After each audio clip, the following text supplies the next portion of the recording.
a village to raise a child.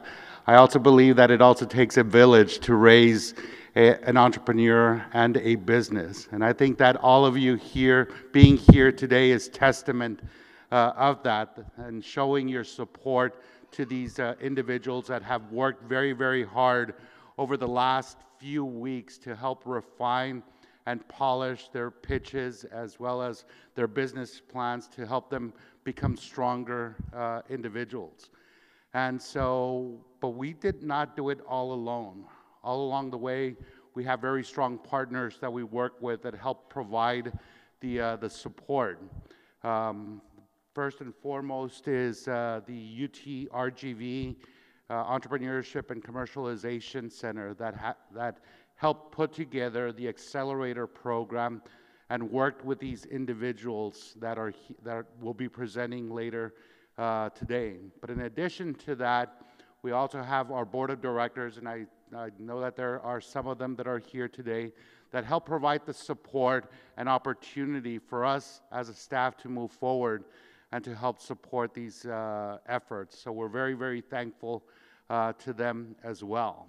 And so I don't want to talk too much because I know you're here to listen to these pitches and they are great, but I certainly want to introduce one individual who's actually the brainchild of this event that helped us and encouraged us to launch this program. And so this is the second annual Rise Up Harlingen pitch competition, and we hope to have it for many, many more years moving forward.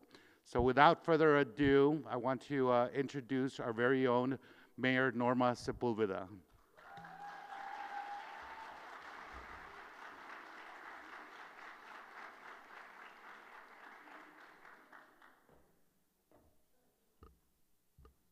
Good afternoon, Harlingen. Are y'all fired up? Are you excited? How many of you are family of our competitors? I want to hear. I can't hear you.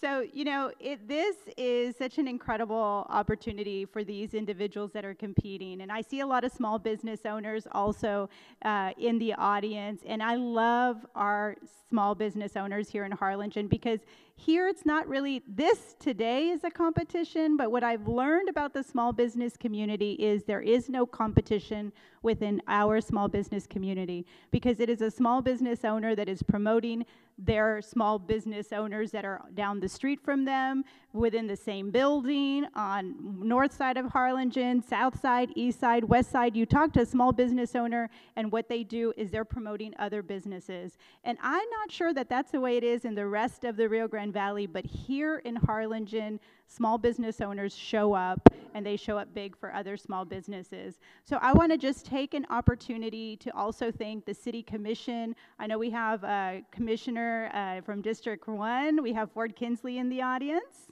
Can we give him a round of applause?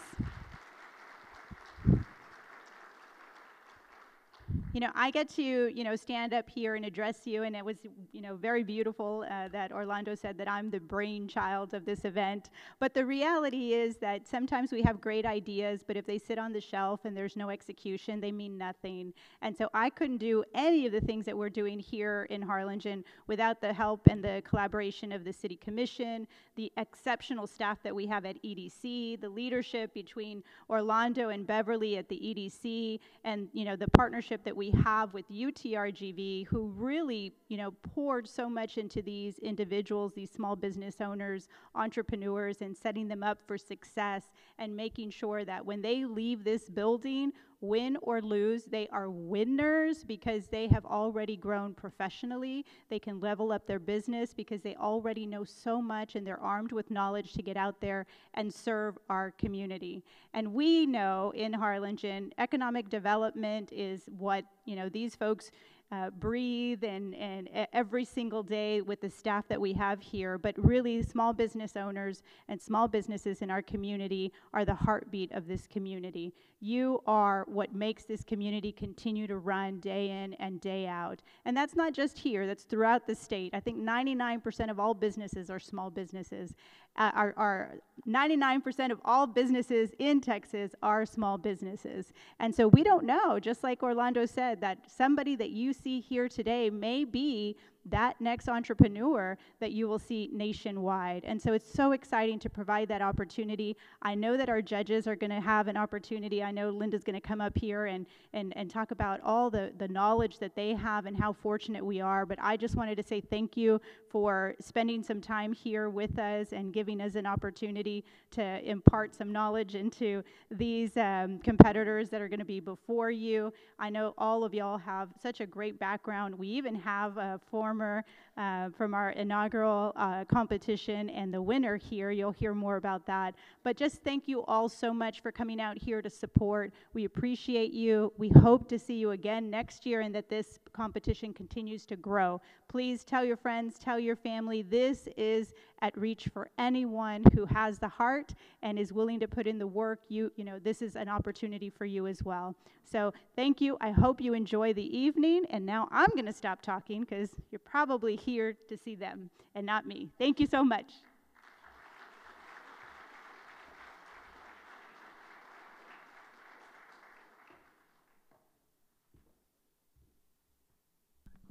I'm going to use this microphone.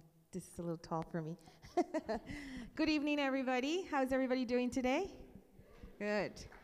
So my name is Linda Upland. I am the director of, let me turn it off. Yes, I'm the director of Entrepreneurship, Innovation, and Commercialization for the University of Texas, Rio Grande Valley.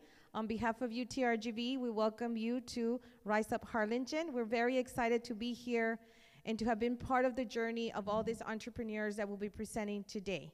So tonight is about them. Let's celebrate them. Let's cheer them on. They respect them during the time here that they're going to take to present their projects and their ventures.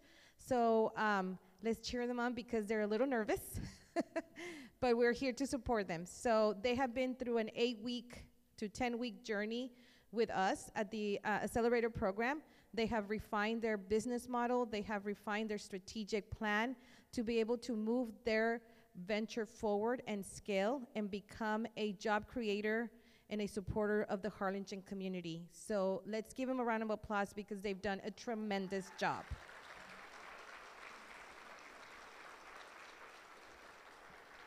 So a couple of rules of engagement before we get started. I want to make sure that please silence your cell phones if you're going to stay in this room. Let's try to be as respectful and as quiet as possible for them to present. Like I said, they're a little nervous, so we want to make sure that they have all your attention. If you need to, of course, use your phone, please step out of the room so we can then allow them to have. Each presenter will have about 6 minutes, up to 6 minutes to present, and then our judges will be able to do a couple of questions, about 2 to 3 minutes of questions, and then we will go to the next presenter. So on behalf of UTRGV, again, thank you. Our relationship with the Harlingen EDC has been extremely strong. We encourage you to ask us, any of us that have a UTRGV PIN, about all the other programs that we have available here in the city of Harlingen for you, and all the resources that are available for you entrepreneurs, for you small business owners. We're here to support you. You know, we are part of a division at the university that focuses on community and industry, and our success is your success. So welcome to Rise Up Harlingen and enjoy the show.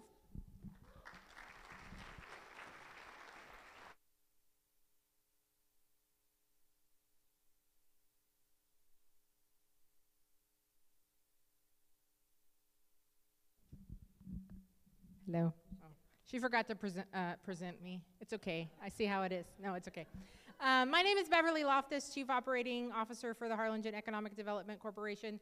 Tonight, I get the pleasure of introducing our amazing judges as well as the participants here tonight that will be presenting in front of you. So I'm going to go ahead and begin and introduce our judges. I'm going to read from their bios because I could not remember. I'm at that age where you can't remember like you could when you were a kid in those church plays, you know. Okay, so our first judge If you would, when I call your name, if you could just rise so they know who you are, say hello to the audience behind you. But our first judge is Nathan Alexander Burkhart.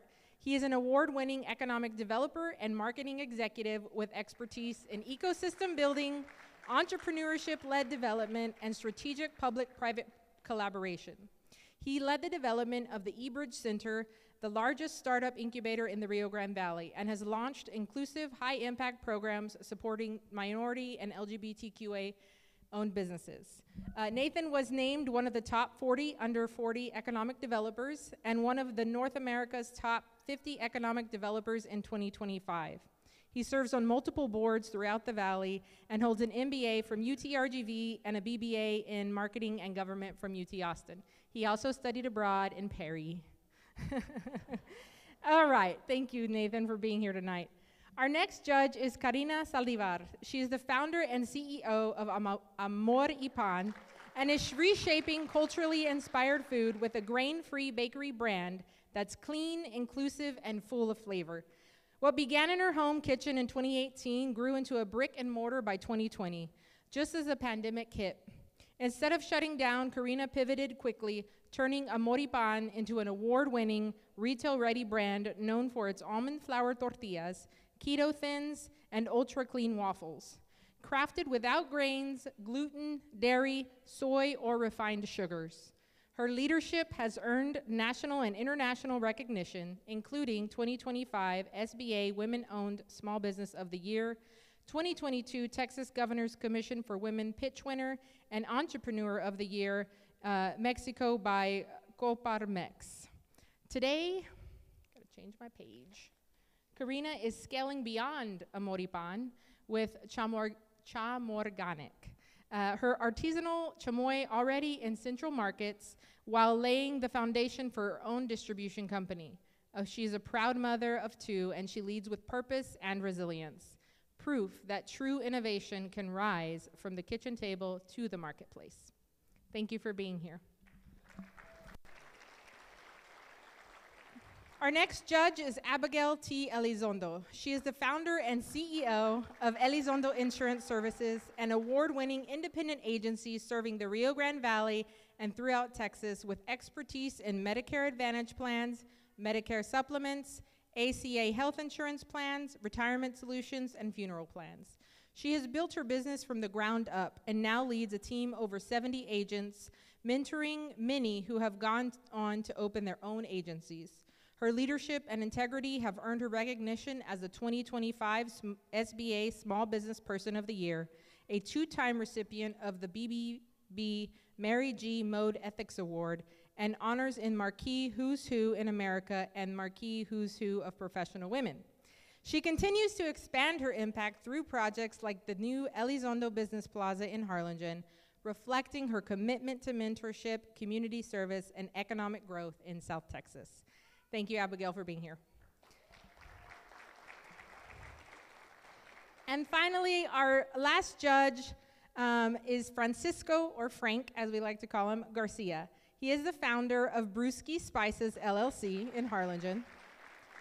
He launched his business in 2017 with 3 signature spice blends that have since expanded to multiple flavors and retail outlets across Texas, including Specs, Stripes, and Alamo City Liquors. He is a graduate of La Feria High School and St. Mary's University. Garcia's journey reflects resilience through challenges, including the pandemic, and perseverance that earned Brewski Spices first place in the 2024 Rise Up Harlingen Business Pitch Competition. Most recently, he was recognized as a 2025 SBA Home-Based Small Business of the Year. He's guided by faith and life's experiences, and he remains committed to growing his brand nationwide while serving as a source of strength and inspiration for others. Thank you for being here, Frank. So as you can tell, we have amazing judges who have all been in this position at one point, just starting out, and so they have a lot of experience, and they are ready to hear these pitches. So without further ado, I am going to introduce our first participant. Yes, first we're going to get rid of this podium. Sorry. I'll hold this.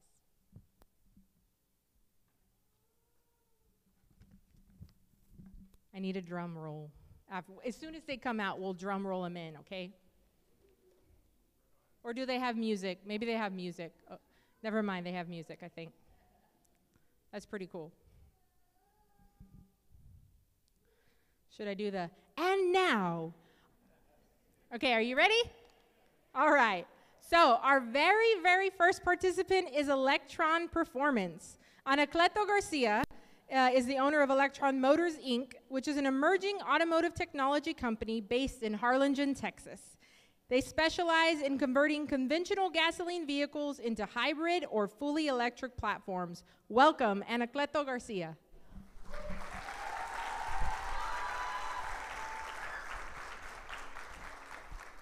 Hello, Harlingen. My name is Anacleto Garcia. I'm the owner and founder of Electron Performance. I'm a Mexican immigrant, and a US veteran, and an industrial engineer technician. I always love vehicles, especially race cars, and I have worked on them since I was 6 years old with my father. There's some of the vehicles that I have worked with since I was 17. Take a look on the blue vehicle on the bottom. It's going to be important later on. I always had a dream of owning a mechanic shop where I could earn a living by doing what I love the most, modifying and fixing vehicles. Throughout the years, I saw the same thing over and over with my customers. They had horror stories from other mechanic shops, and that's where I saw a problem. No independent shops work on electric or hybrid vehicles here in Harlingen or in the whole valley. They lack honesty. The customers don't trust them, and they don't seem very professional. And that's why here on Electron Performance, we specialize on repair and build electric and hybrid vehicles. We offer high-skilled services that are honest, and we build a trust-building experience with the customer by educating them and showing them pictures of all the work that is being done. The market size. In the US, the auto repair industry is valued at $199.3 billion. Here in Texas, that's $2.1 billion, and by the year 2035, we expect to reach 1.5 of the Texas market, valued at $31.5 million. Our competition is Pancho's Auto Electric, Midas, and Dominguez Auto Repair. Only we are the only ones that have proficiency on electric vehicles. Only we offer computer module and fuel injector test and repair capability. Midas is not local, so they are so big, they don't focus on the trust building experience like we do. They only focus on the numbers. Our business model is where, with our brick and mortar service shops, we offer business to customer, business to business fleet, and towing. On the future, we're going to add government contracts and also vehicle manufacturing. Or financials. So we charge $99 per hour of service, which that $38.91 is on expenses. That bring our current gross margin per hour of service to 60.09%, very profitable. The team, Electron Performance, is a family-owned and operated business. Together, we offer over 65 years of experience on the auto industry. What we have accomplished, so we have a functional prototype ready to bring 3 world records to Harlingen by having the quickest, fastest accelerated vehicle in the world. So back in 2024, like I said, we were working out of the back of my truck. By myself, I make $25,000 of that year. At the end of the year, we were able to buy our first brick and mortar location. So on this year, 2025, is gonna be our first full year on our location. Now we have 2 employees, and we are on route of making $240,000 this year, almost tenfold of what did last year. From there, we are going to double our income from the coming years until 2027, when we reach $1 million and 9 employees, we're gonna need to expand to a second location. By 2032, we're gonna create a manufacturing and testing facility on Harlingen, plus 5 repair shops. We're gonna employ 60 plus people and gonna bring a revenue of $8 million. Tonight, when we win the $30,000, we will use the money to support the hiring of 2 more technicians, buy equipment, and support our marketing efforts. The future of Harlingen with Electron Performance. By bringing a world record to Harlingen, we're gonna gain international attention, allowing us to go from a repair shop to a vehicle manufacturer, making Harlingen the Italian Motor Valley of the US, where the fastest, most elegant vehicles in the world are tested and produced. Thank you, Harlingen.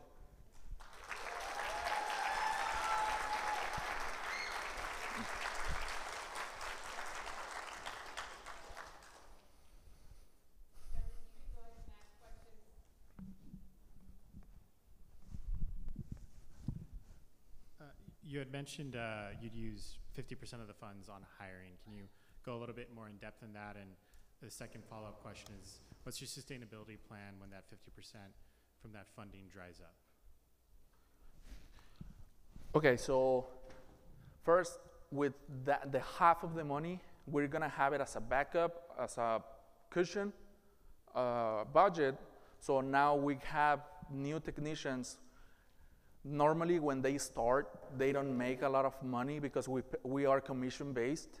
So at first, we pay them hourly rate while they learn. So it takes a lot of money out of us, out of pocket, to hire them at first. But then later on, when they have more experience and they make more money out of the commissions than from the hourly wage, we basically, they become an asset, not a liability to the business. So they bring their own check.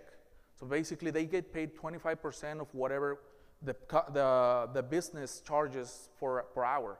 So they get paid $24.75 per hour of service they do.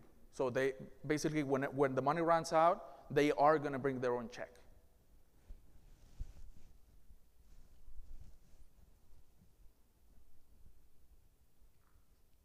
How do you market your business?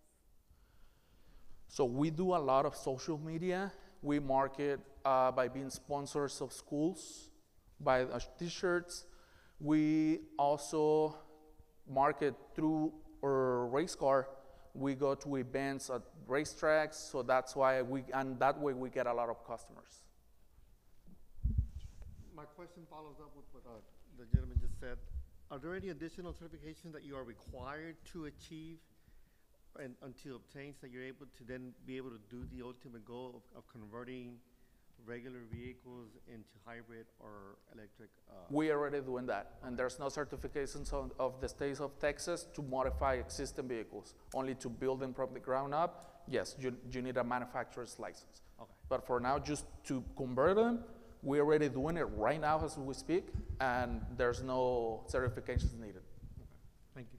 Yes, yes, sir. You mentioned about building cars here and everything. Are you positioning yourself to maybe licensing your technology nationally, or do you have any plans for licensing your technology since it's your Yes. So the logo, the name of the company, and everything is already trademarked. And the technology, once we start going to the stage of vehicle manufacturing, yes, we're gonna do patents. If someone has a Toyota Prius, what's your differential to like get them to go to you as opposed to a Toyota dealership to get that fixed? And same thing with like a Tesla or one of the new Honda EVs. Cost.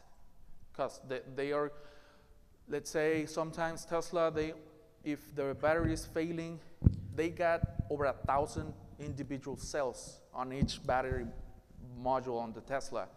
Tesla, they don't replace each one of them. They just throw away the old battery and they charge you more than $25,000 to replace the whole battery, when in reality the problem is probably 1, maybe up to 10 cells that are going bad. If you replace those, you open it up, and with the right knowledge, we replace those batteries, probably with less than $1,000, you're gonna get your Tesla back on the road instead of $25,000.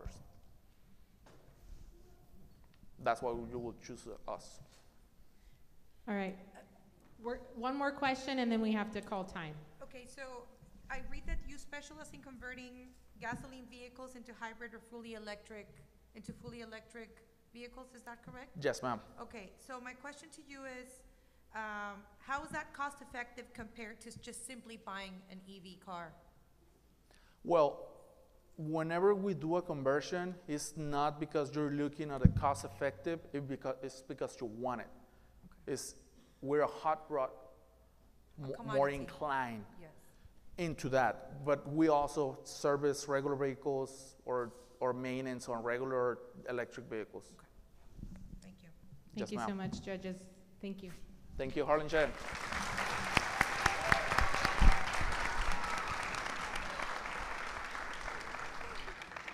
All right, so our next, that was really amazing, right? Let's give him one more round of applause.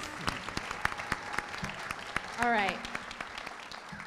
So our next participant is Everardo Garcia with Hello Moon Baked Goods. Hello Moon Baked Goods brings exceptional pastries and desserts to the local community, so customers no longer need to travel to McAllen or Brownsville for standout treats. Please welcome Everardo Garcia.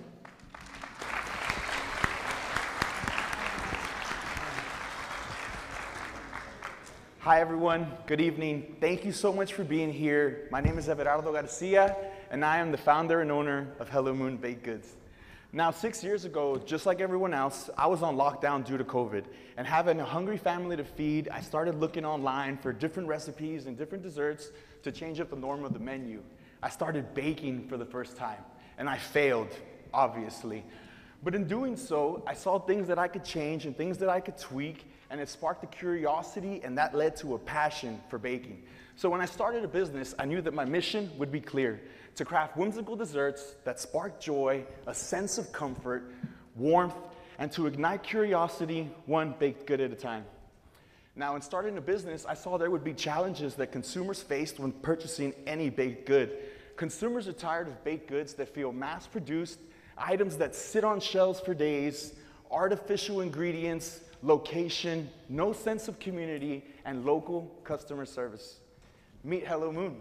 How Hello Moon solves this issue: handcrafted quality, customer-focused experience, small batch, so it guarantees freshness every time.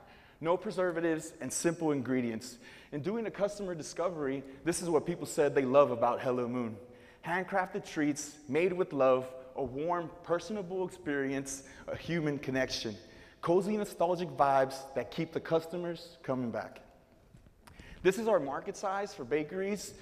We're looking at 12.5 billion nationwide, 900 million for Texas, 2.5 million for the Rio Grande Valley, and we feel that within the next 10 years, with employees and the right help and the right plan, we'll be entitled to 200,000 of our service obtainable market.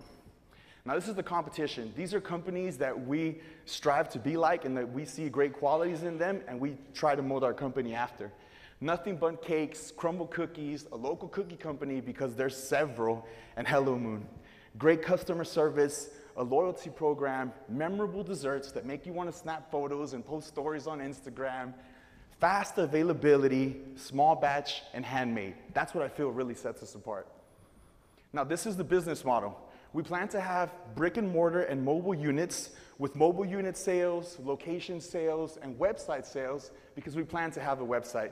We'll do markets all across the 956 so we can grow our reach, meet new customers, and direct them to our locations near them here in Harlingen.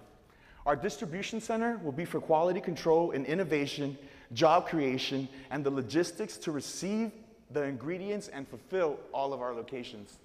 Now, this is the financials. Monthly sales for us at our inception, we were looking at $400. Year 2, we're looking at 2,800. Year 3, we're estimating 25,000, and by year 5, we're estimating $50,000, and we plan to stay regional. Now, this is the heartbeat of Hello Moon. On the right is a picture of me and my son. Now, I'm at the heart of the company. I do all the baking. I have 6 years experience baking and 10 years in customer service, and I'm also the guy that does all the dishes.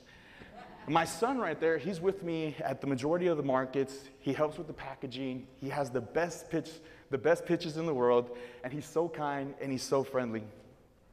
On the left, I have my beautiful partner. She helps with all the finances, and she has the best ideas for themes, and no one takes better photos than her. My daughter, she's truly the inspiration behind everything. She helps me with the packaging, and she's at all the markets yelling cookies, galletas. She's the best. This is our timeline for Hello Moon.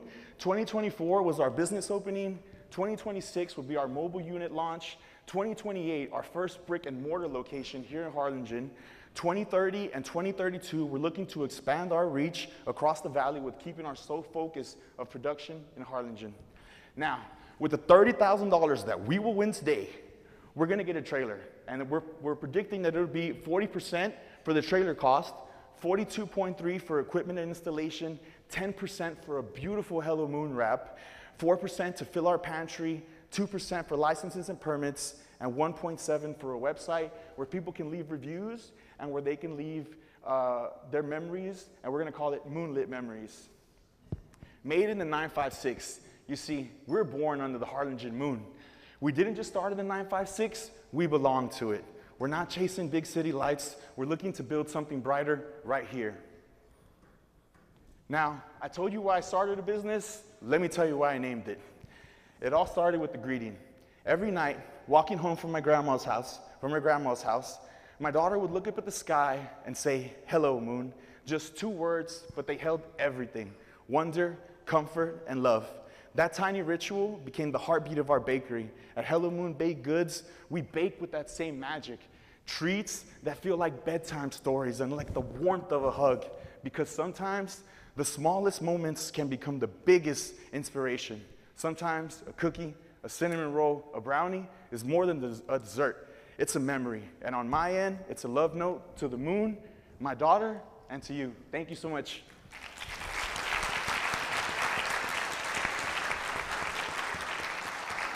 Judges, go ahead. The core of your business is baked goods. Have you considered any additional products that you can add to the business model to supplement the baked goods? And Yes, sir, so I have. What do you have in mind? So I actually make pizzas and calzones, and I make sausage kolaches. I'm just with the cottage food law. I can only make so many things, but then once I have a licensed kitchen, I can do everything. Yes, sir. Are you familiar with Tips Treats up in Austin? No, I've never been. Their kind of claim to fame that got them big was they did kind of direct-to-consumer cookie delivery, and they almost essentially had a ghost kitchen. Have you ever thought about, instead of going with a mobile unit, which is great, like aesthetically pleasing, you can take it to like food truck parks and stuff, but instead kind of using the ghost kitchen model and then instead just going direct-to-consumer to raise funds faster to get that brick and mortar in the future? Yeah, no, that's definitely a possibility, sir, for sure. I have a question. Yes, ma'am. What daily habits do you use to help you succeed?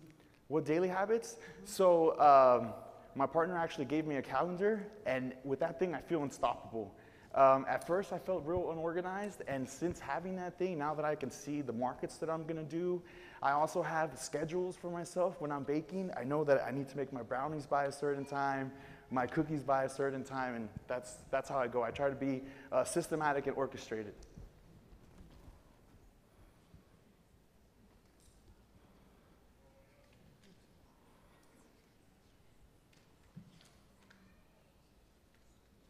Currently, are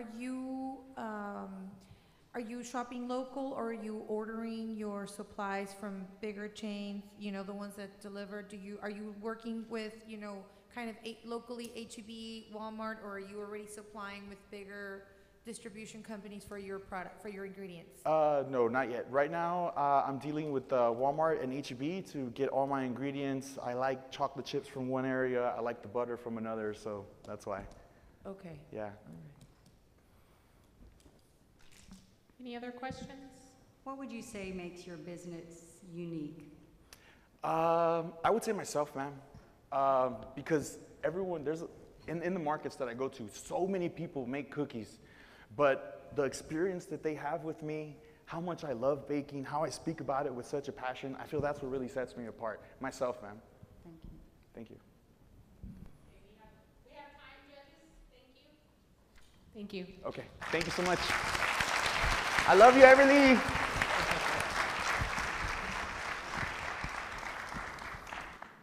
All right, one more round of applause. Come on, we know the drill. All right, let me introduce Darla and Mark Coppins with South Valley Merchandise, LLC. They provide high-quality custom merchandise for influencers, managing everything from website updates and product design to fan support so creators can focus on their content. Please welcome Darla and Mark Coppins, or Darla Coppins.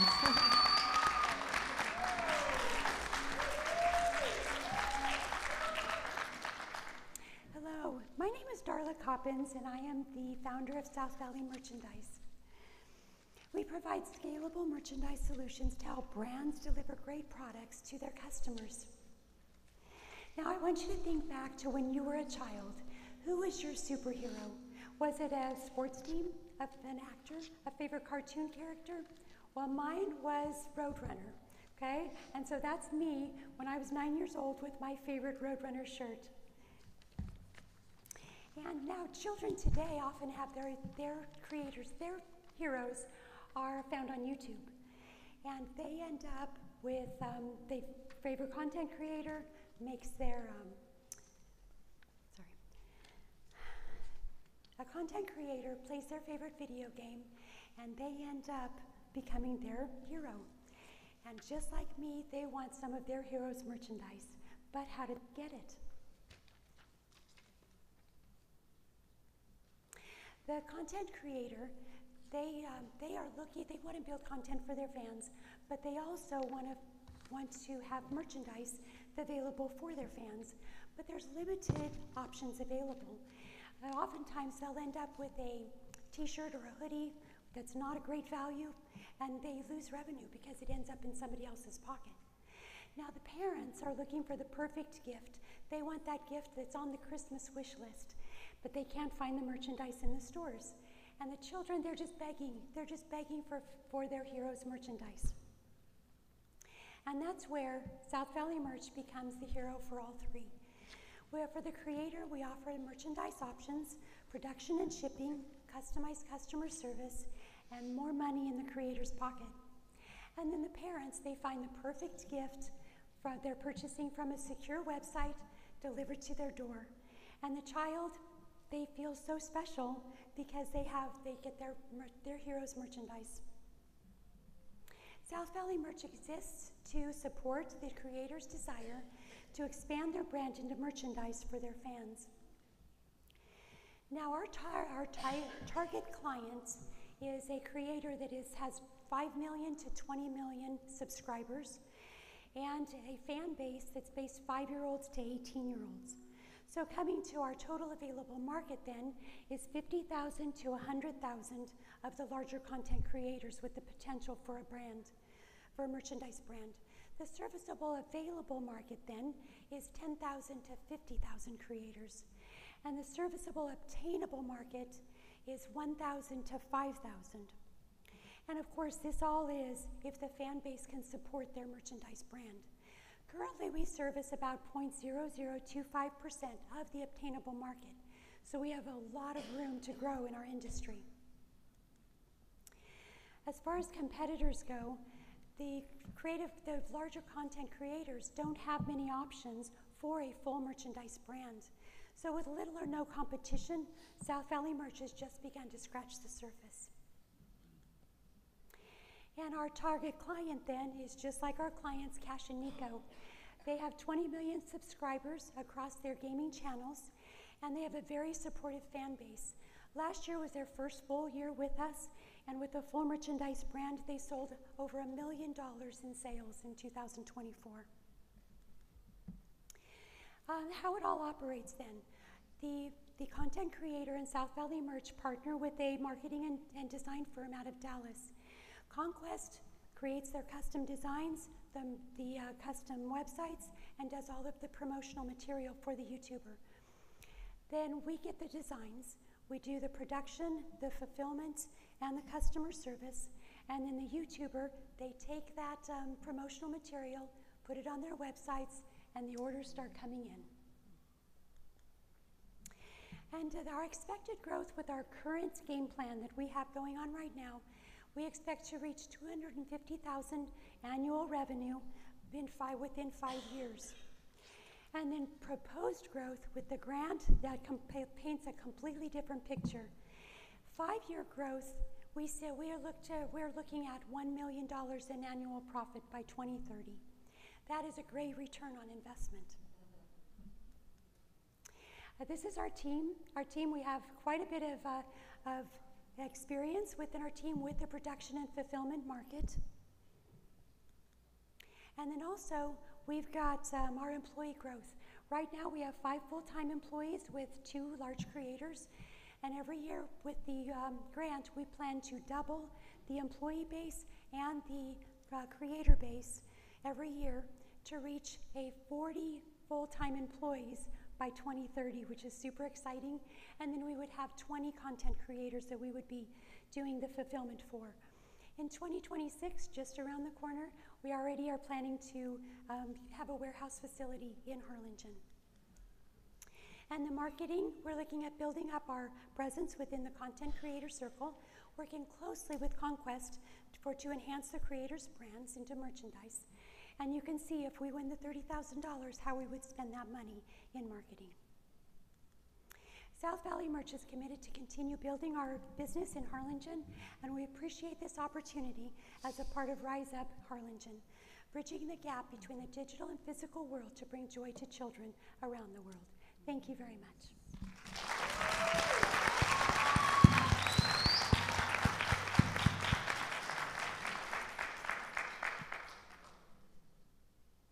Judges. Could you go back to the comparisons slide? Which slide? Where you had shown some drop shipping companies like Printify, I think, as okay, one yes. of your competitors. Mm-hmm. And I was trying to keep up, but what differentiates you the most from those? Well, most of the other companies, if they do offer apparel, they might ship it, but they're not going to cover customer service for them. They may not even produce it for them. They'll have somebody else produce it, where we produce in-house, or do use local businesses to create the product, whether it be a screen print or whatever that they need for their product there. And how long have you been working with Conquest? With Conquest, we've been working with them for 2.5 years. How reliant are you currently on Conquest? If Conquest was out of the question.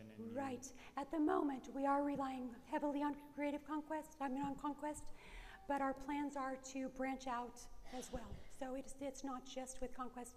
I actually have a couple of others that I work with that we're doing just brand deals for them, but it's usually just a shirt or a hoodie. It's not the full deal. And last question, sorry, judges. Mm-hmm. Is there any way in which you could start to facilitate what Conquest currently does for you yourself? Not at this point, but I could see us growing into that. Thank you. Yes. Okay, quick question. So, just to clarify, your specialty is to custom make merchandise for influencers or a team or of some sort, correct? So right now we work with Conquest. They send us the designs and what the merchandise preferences are, and then we do the ordering, production, and then fulfillment for the orders. Okay, so once you scale this business as planned, how will you balance the customization? Once it scales, how are you going to balance that? And will you develop a standardized packages or fully tailor each, individual product? Right. Right now, we package everything pretty much the same. Now, if there is a creator that says, "Hey, I want custom bags," we're doing that currently, and we can do that as we scale, because as we scale, we figure 2 full-time employees for every creator, and that pretty much takes care of customizing for that creator. We have time for one more question, judges. What would you say your tips are for employing a team? Well, for one thing, training, okay? Making sure that they are well trained in what they need to be doing, because as a business, we want continuity with even how our t-shirts are folded. So that's one of the things that we really are concentrating on, because our Q4 is our biggest quarter, and so we're bringing in our seasonal help right now. So training, big time. I see you looking at me, Frank. Okay, ask the question. Okay, We're going to let yes. it, but It looks really, like- really quick. It Really looks quick. like your customer base is children, if I understand this correctly, correct? Yeah, our customer base are A- primarily any, from 5 to 18 any year olds. idea or any thought about maybe targeting the adult market? Well, we haven't yet. One of our clients that we don't actually ship for, but we produce for, their client base, their fan base is a little older. They're probably running up to 25 to 28-year-olds. Thank you. But thank you. Thank you. Sorry, we got Appreciate to it. be respectful for everybody's time and make sure that all participants have the same amount of time. Thank you. Sorry. Thank you. Thank you. All right. Thank you so much. All right, come on. You guys know. It gives me a little bit of time to find where I'm at next. All right. We are going to welcome Jesse Salazar, the owner of Dad's Cold Brew Coffee. It is a... Well, I'm not going to be able to introduce him here. Okay, it is a small batch, ready-to-drink beverage brand that bottles smooth, high-caffeine cold brew for on-the-go consumers. Please welcome Jesse Salazar.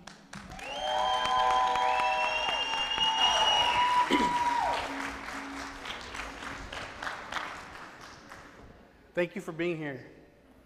My name's Jesse. I'm the founder, owner, and operator of Dad's Cold Brew Coffee, and I was born right here in the city, Harlingen, Texas. I'm a father, a husband, an entrepreneur, and a coffee craftsman with a dream. We're a family-driven, small-batch cold brew coffee company based out of Harlingen, Texas, and our mission is simply to craft cold brew that fuels families, strengthens community, and creates moments worth sharing. In 2013, I took a summer job as a barista at Sleepwalker's Cafe. Sadly, that business is no longer around here in Harlingen. But it created a passion for me, a passion for coffee. And a year ago, I started experimenting filtered Folgers, fancy espresso, and I found my niche, a drink I truly enjoy. A coworker told me, dude, you should sell this. This cold brew's great. Like, literally, those were her words. But to me, it's more than just coffee. It's about spending time with my family, my kids, and creating something that proudly represents Harlingen. If you're like me, I don't have time to waste for an overloaded espresso drink full of milk, something overly processed, a bunch of sugar. Busy parents like me and you, and professionals, we need something convenient, something on the go. There's a market out there for ready-to-drink coffee that's wide open. Small batch, high quality, authentic, ready to drink, Dad's Cold Brew Coffee is handcrafted and family-centered. The market size in the US is in the billions, but here in the Valley, it's about $40 million. A reasonable target market for us is about 45 to 90,000. Starbucks, Dunkin', and even some of the new coffee companies, they're predictable, they're mass-produced, and they're too big. They lack authenticity. They lack that personal touch. Dad's Cold Brew is easy to find and easy to purchase. We're local. This is how we make our money. These are some of the businesses that we're already working with. $6 a bottle. We sell out at markets, pop-ups. In the future, we want to reach major retail, H-E-B, Sam's, Stripes, 7-Eleven. There's even a local Harlingen store that I want to reach out to, a Royal Mart. Some of the cost, bottles, labels, and ingredients. Family labor keeps all that cost low. We have a... We plan to grow in the future through production, branding, and we plan to move forward.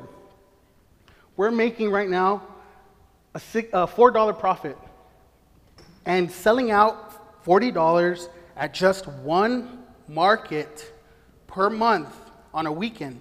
That's not what we do during the week. That's just one weekend market. We're hitting about a little over $8,000. But like I said, here in the Valley, there's a $40 million market, and we want a piece of that $40 million. This is our projection for the next 3 years, and it's a little over $300,000.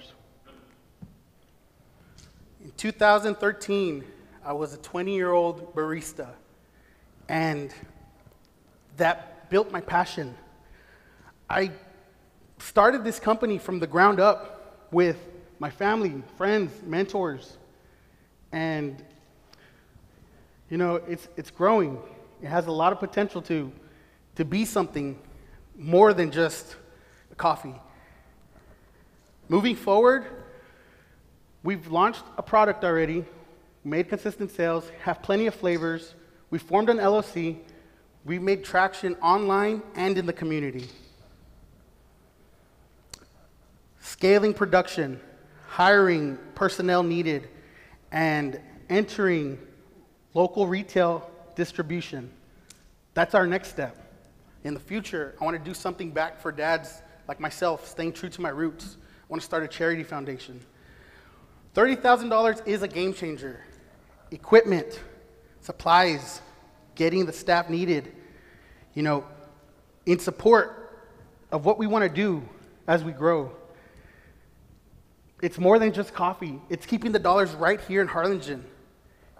Letting the next person with a dream know that you don't have to leave this city to make an impact. It's more than just coffee.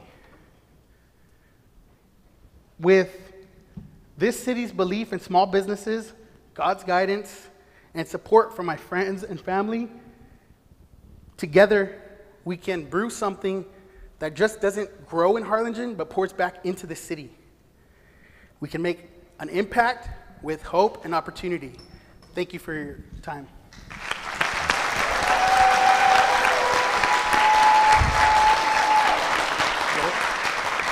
Take it away, judges. I have a question. Knowing what you know now, is there anything you would have done differently if you were to start over? Knowing what I know now. Just everything that you've been through. Is there anything you would do differently? No. Awesome. Can't wait to try your coffee. Samples. Where do you currently source your beans and your product for your product, and any of the milk or other sugars or kind of other? Yeah, we get them from national distributors as well as local vendors. And what equipment are you looking at potentially getting if you were to win the funds? You're getting all my questions. There is a. Was that the same question? Kind of. Okay, so there's, I use buckets. I started with a half gallon that would make 6 bottles. Then I moved up to a 5-gallon bucket. And then now I have one 15-gallon bucket that I'm brewing coffee in. So more of those 15-gallon buckets, pitchers, scales, refrigerators, we could use that.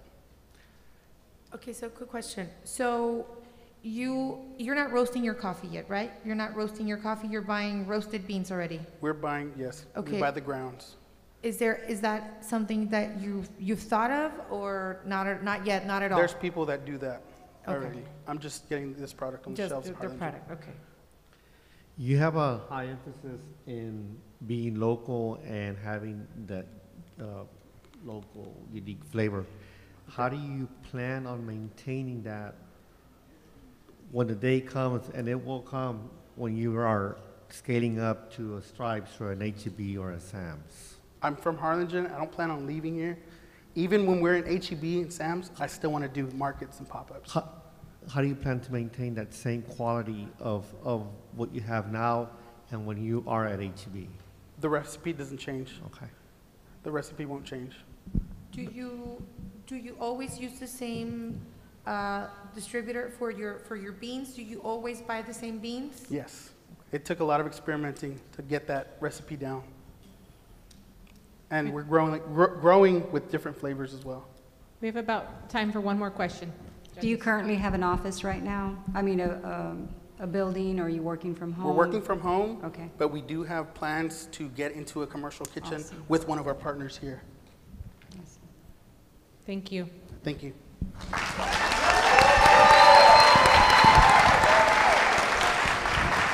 Thank you, judges. All right, keep clapping, keep clapping. Okay. All right. Y'all are good. Thank y'all. All right, we're almost halfway through, or halfway started. Next, let me introduce Jeffrey Smith. Jeffy's Designs and Laserworks is the go-to shop for anyone seeking finely etched personal items, from trophies and corporate plaques to sentimental keepsakes and one-of-a-kind 3D printed gifts. Please welcome Jeffrey Smith.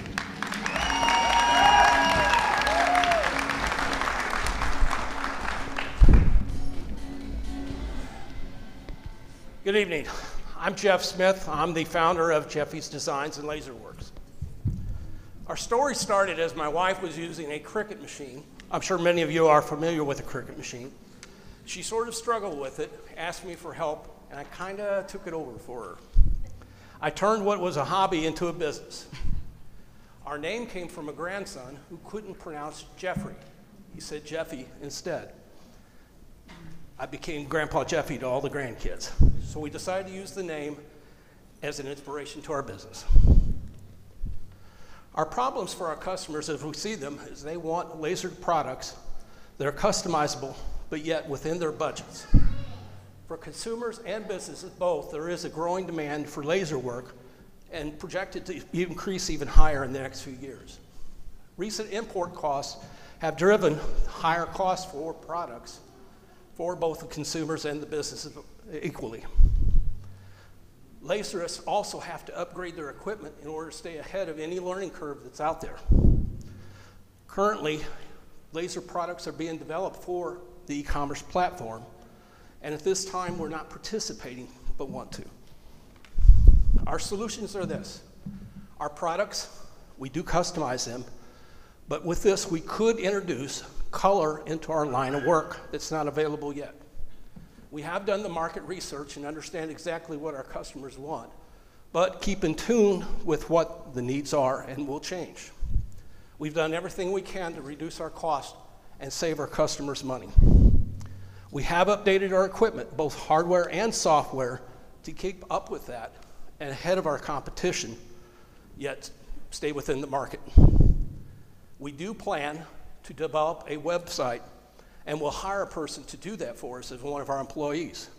Not only the website, but also to have that e-platform for us to additionally assist our business. All this does hinge on this win, though.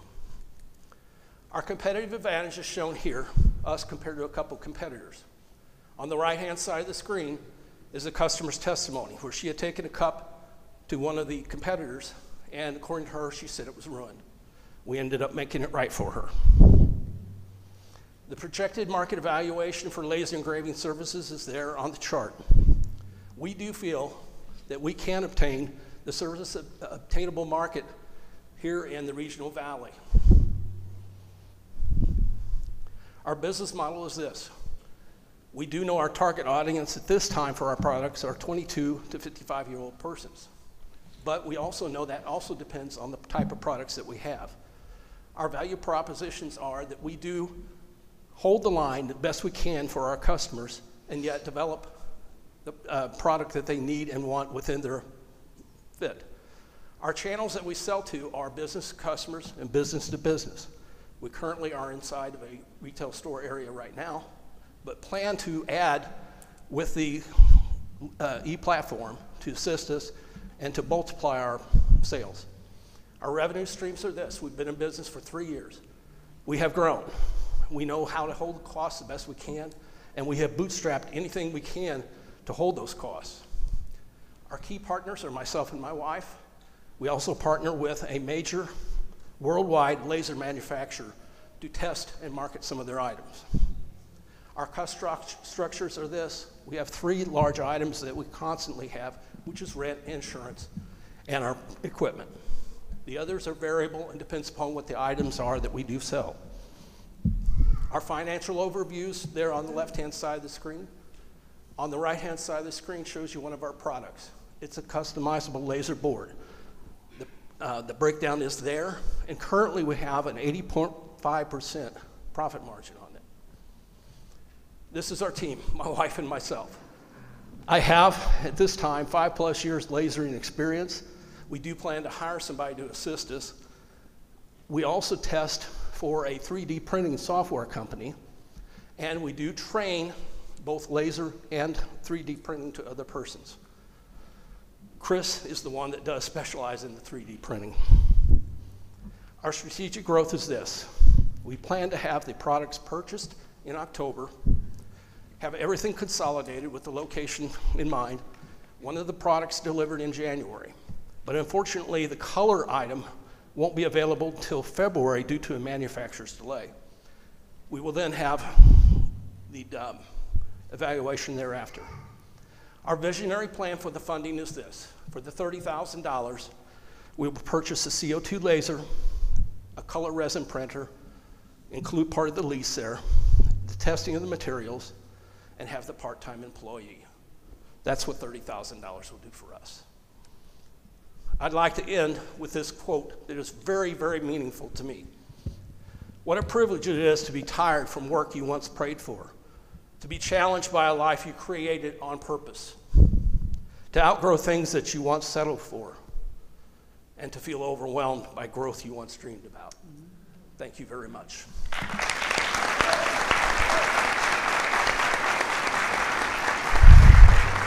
Go ahead, judges.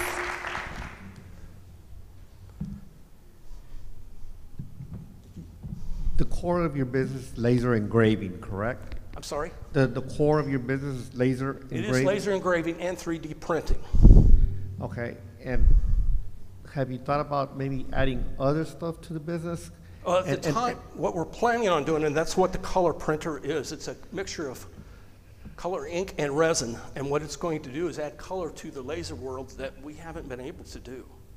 That's one of the things we want to add. And I guess I asked because I've seen that there's a need here in the Valley for a business to be able to do printed custom boxes for other businesses. It's very hard to find anyone here. It can't be done with that. And that might be something you might want to complement to what you already have. You know, just since you're already in the gamma of printing and creating something. So just as a that is an area that could be done with this color printer that we're talking about. It can do glass, wood, metals, just even golf balls. Yeah, I mean all kinds of surfaces. Thank you. I noticed you said you were working at a retail store. Are you looking at opening your separate office, or No. is that something? I will be honest with you. We are in the Harlingen Bazaar at this time. Oh. We do have plans to expand within there, where we're going to consolidate all of my laser equipment. So I don't have to stay up till 10, 11, and 12 o'clock at night and do a lot of it at home. So basically, it would be easier to maybe, compete with Etsy and Amazon online rather than having a brick and mortar? No, I would like to add that to us. There is that market out there for us to do. And I think that there's a possibility that we can add that and still maintain it. That's one of the reasons why I wanted to hire an employee, is kind of dedicate them just for that, if that makes sense. Yes, of course. I saw that your revenue net was about $25,000 this coming year. How many customers did you have to create that? Oh gosh, I wish I had that figure right off the top of my head. But I that's think fine. that we're at well over 800-900 customers going to be this year alone. We have, I mean, I can't tell you how proud I am that we've. Are you currently just local, or are you receiving like website or? We're currently local and selling local. That's all we've done at this time. How do you market yourself? Through advertisement, through word of mouth. We have customers coming back in that they're like family to us. You know, they really are. You do social media? We do, yes. That's time, judges. Thank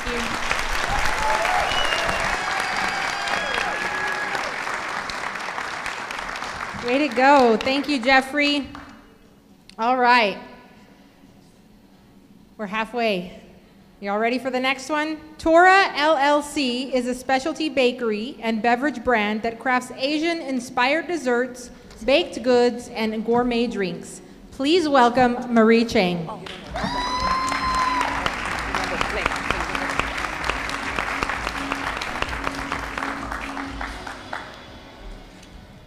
Good evening, everyone. My name is Marie Cheng. I am the founder and co-owner of Tora. Our company established in 2020. I never thought that my childhood dream will become reality, especially not during the pandemic. Tora didn't start with a grand business plan, but with a simple act of faith and hope during the hardest time my family ever faced. With that being said, our company is built with a vision and mission to encourage and inspire people to live happier, more fulfilling lives with our 3 core values: love, hospitality, and integrity. Currently, we have 2 locations in the RGV, and we are in the process to put our product in 3 local retailers and nationwide shipping. The problem, but it's also an opportunity for us. As you all know, Asian desserts demand is rising so fast, fueled by social media. But most bakery and catering options are bland and repetitive. Plus, it's so hard to find high-quality Asian-inspired treats. And here's come our solution: Tora Carafe Bold, authentic Asian-inspired dessert. We will supply to local cafes and grocers through our business-to-business partnership, and we will sell online to reach underserved area nationwide. In 2025, the market size for Asian bakery in the United States estimated at $4.9 billion, Texas 740 million, and here in the Rio Grande Valley at 12 million. As you all can see here, there is still a big chunk for Asian bakery business to grow. We have learned and inspired by the best in this industry.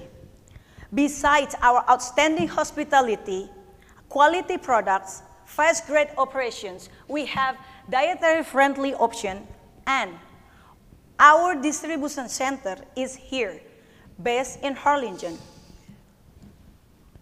And this is our business model. Our Harlingen headquarters is the place where we develop products, packaging, and quality standards. We'll lead branding, marketing, and operations.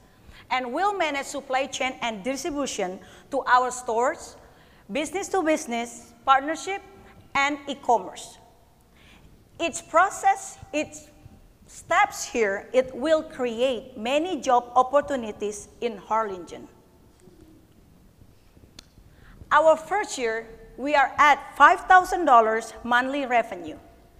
And with our timeline, we're projecting to increase it at our 5th, 10, and 15 years.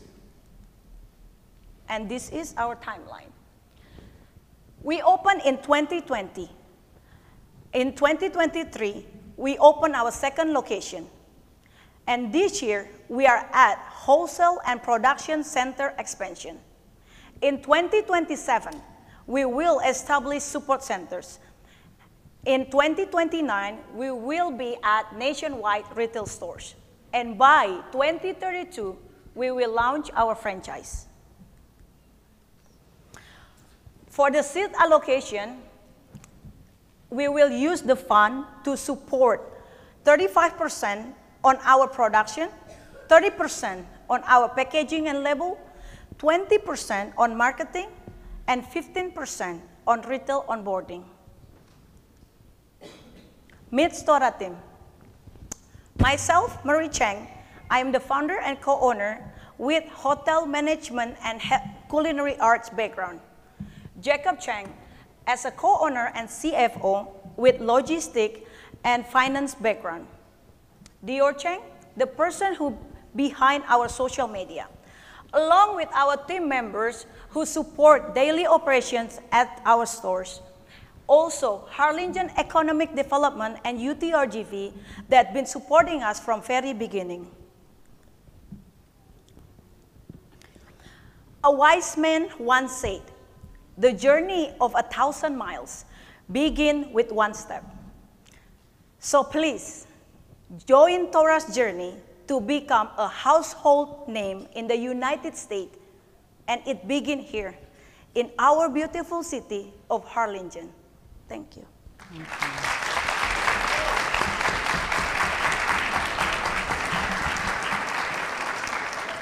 All right, judges. Go for I it. have a question. What would you say are the qualities of a successful entrepreneur? How would you define a successful entrepreneur? A successful entrepreneur for me is in the journey. It's not is where like, okay, I want to become rich, but it's in the journey, because in the journey, you bring a long team with you, and when you team, it can success. That's the company is success. Thank you. How did you make it through the pandemic? And when the pandemic hit in 2020, a lot of businesses closed. So what did you do to make it through and then be able to then in 23 open up a second location? Okay, so it's a long story. My husband lost his job in 2020. When the pandemic, we just got stores in Brownsville. Nobody know the future. And 2020 hit, we just signed a contract with that stores, I think a month before the close down. We didn't know about close down. And about a couple weeks, he got laid off from his job. So the business, we're starting to put my love, I'm thinking, I'm from a business background, and I said like, okay, if we're only selling coffee, it won't make it. So I put it little bit of our product, cookies and breads and our food in there, and social media. So that's what it's helped. And then the second location here in Harlingen, I own that. Before this company, I failed on my first restaurant business, but we own the commercial kitchen, and that commercial kitchen is already Texas manufacturing license.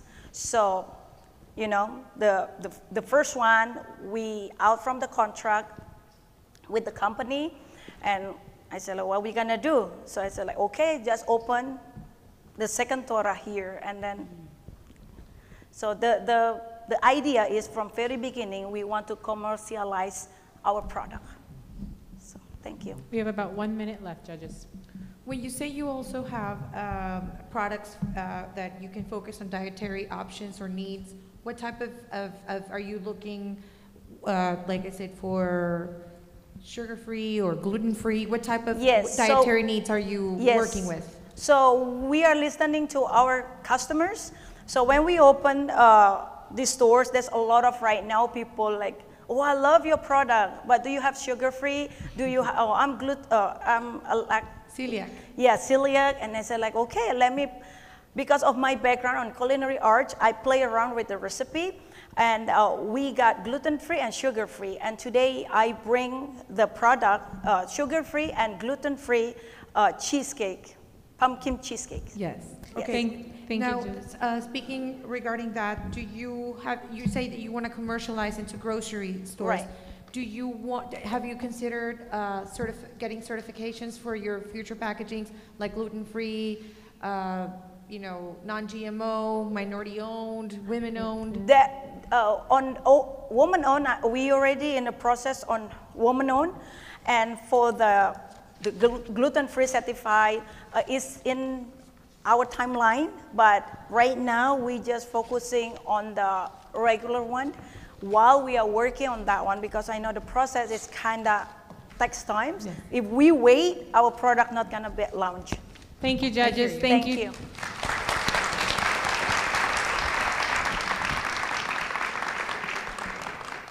All right. That was great. All right, our next contestant is Maria Angela Ruiz with Ram Spear Solutions, which is developing a patented software platform that reinvents high school transcripts, giving students a competitive edge and enabling universities to process documents 3 times faster. Please get up for Maria Angela Ruiz.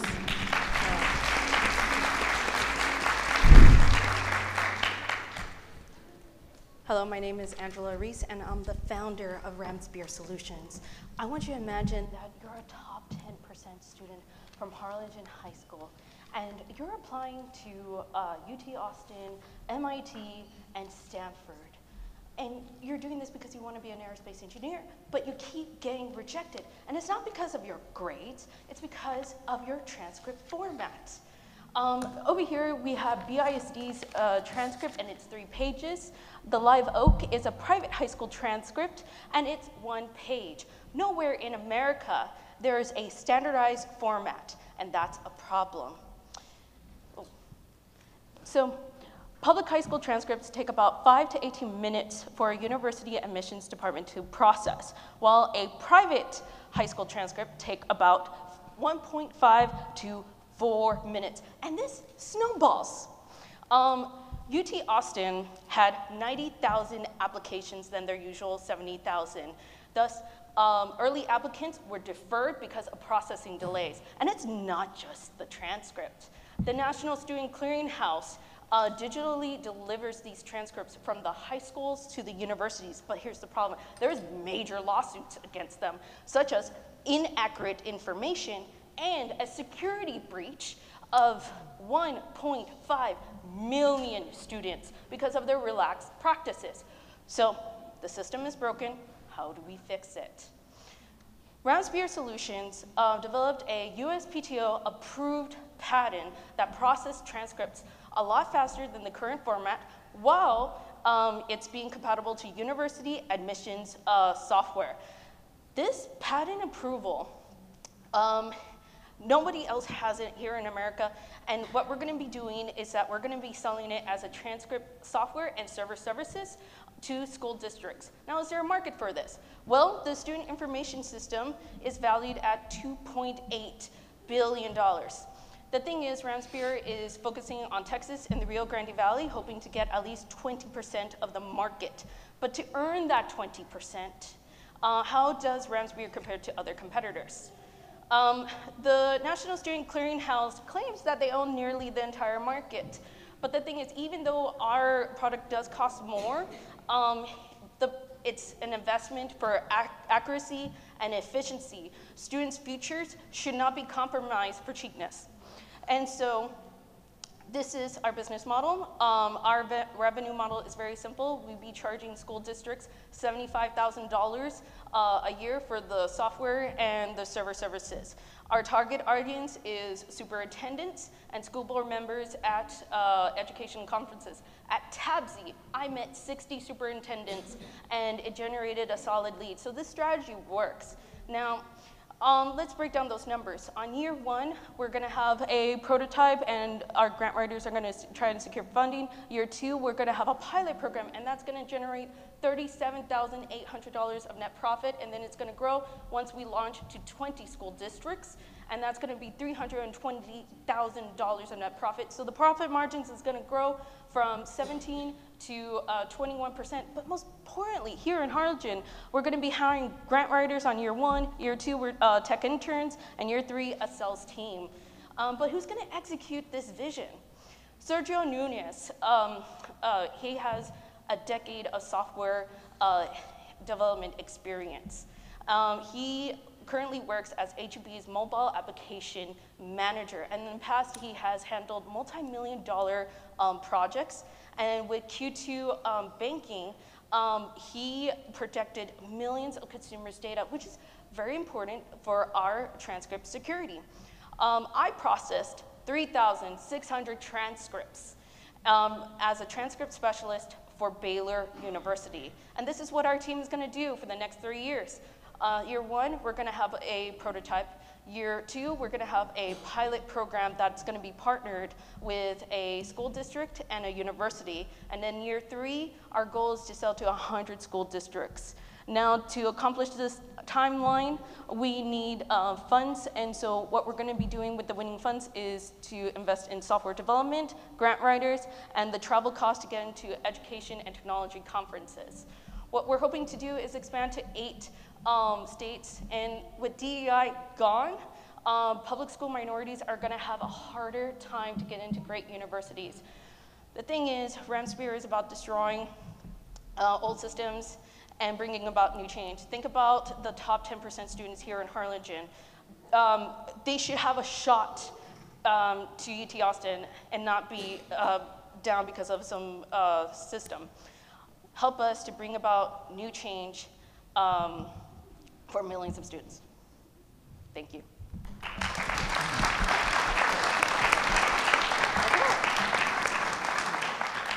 This is so niche and crazy because I had no idea that such an issue was abounding. I saw that you had some legislative work. As you know, school budgets get cut every year. How do you plan on getting schools that are already looking at trying to cut corners and cut costs to spend more for this sort of program? And then in that same question, with smaller charter schools as well, now that those are increasing. So when I went to TABZ, I was able to talk to a lot of school districts, and some of them, like Northside ISD, even though they had cuts, they still consider having funds allocated for student success. And so I was talking to Northside, and they said they had a $1 million budget, and the only reason we didn't partner up was because I didn't have a prototype. Otherwise, they would have considered me. And as for charters, they do perform a little bit better than public school districts, but my main focus is in public school because that's where it's really needed. And to understand the business correctly, so you basically want to get a current transcript and then standardize it into one particular. It's not just doing a standardized version, it's incorporating the university's admissions practices into that high school transcript. No other transcript in America has that right now. So any university, well, any school district that partners up with me, they will have a full advantage across 50 states with that, because it's taking into account into the universities what they want to see in the transcript. It's like, it's a special algorithm. If you want to know more, you can sign an NDA and I'll discuss it fully. I have a question. You were saying that you were interested in writing like for grants or grant writers. Is that anything that you've started or looked into? So I haven't gotten started just yet. What I'm hoping for, like I've seen some grant writers where they can get anywhere from like $50,000 all the way to $300,000, and that will help us to have like a launch pad. But I will not depend on them because once we get into like year 2 and 3, that's where we're going to be more independent. We have time for one more question, judges. Besides, I mean, this may be an early question, especially since you're barely launching it, but is there, aside from transcripts, is there maybe this, I mean, congratulations on this. I have a senior right now, and I do see the need for, we just got his transcript rejected, actually, so. Oh, I'm so sorry about that. We had to, anyway.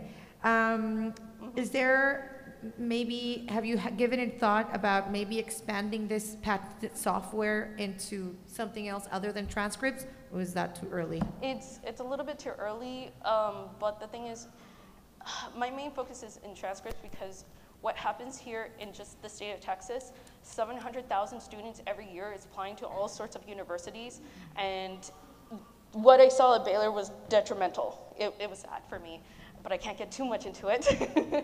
But the main focus is transcripts, but what I'm hoping down the line, like maybe like in 6-8 years, is that what we want to do is analyze the students' handwriting, like through AI or whatever, and say, okay, maybe this will be like great career paths and such. There are some ideas I have for that, but I don't want to make any promises that I can't keep. Thank you, judges. Thank you.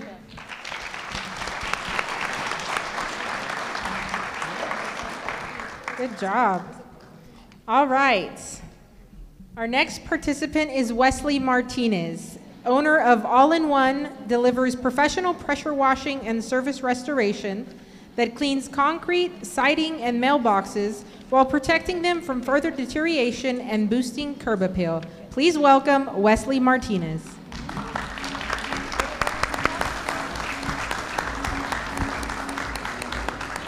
How y'all doing? Good afternoon, everybody. I'm Wesley Martinez, founder of All-in-One Pressure Washing. At All-in-One, our mission is to revive, refresh, and renew our community one surface at a time. Take a journey with me, I'll tell you a little bit about myself. I grew up in a generation where you didn't just represent your name or your household, you upheld your community. And during this time, I watched my mother clean the outside to the inside of the house, cracks and crevices I never knew needed to be cleaned. It was magic. One day I'm walking outside, and she stops me, she says, "Son, birds of a feather flock together." I asked her what she meant. She said, "Your mindset has to match your appearance so the right people can gravitate to you and you can gravitate to the right people." Well, the same goes for our community. We want the right people to gravitate to Harlingen for business, homes, and visit.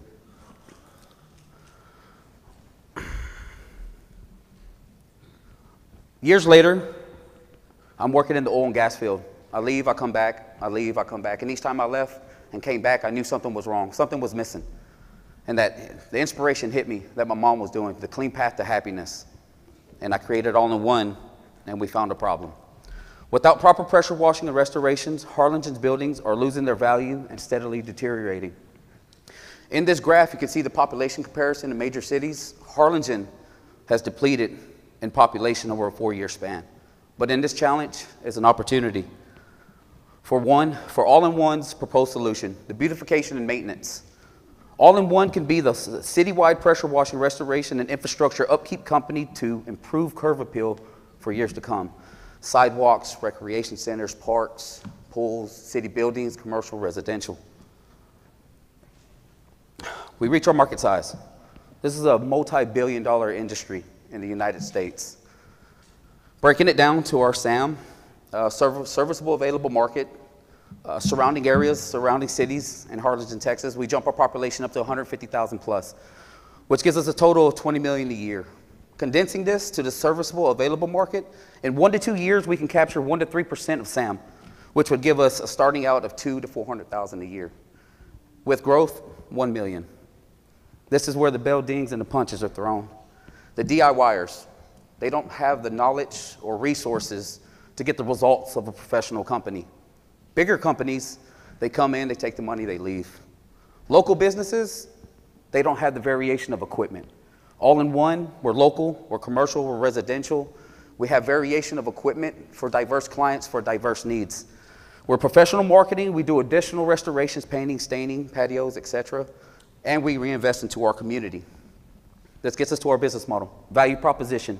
At All-in-One, we got affordable pricing, which equals customer segment. Homeowners, property managers, businesses, HOAs, real estate agents, this is where everybody makes a little money.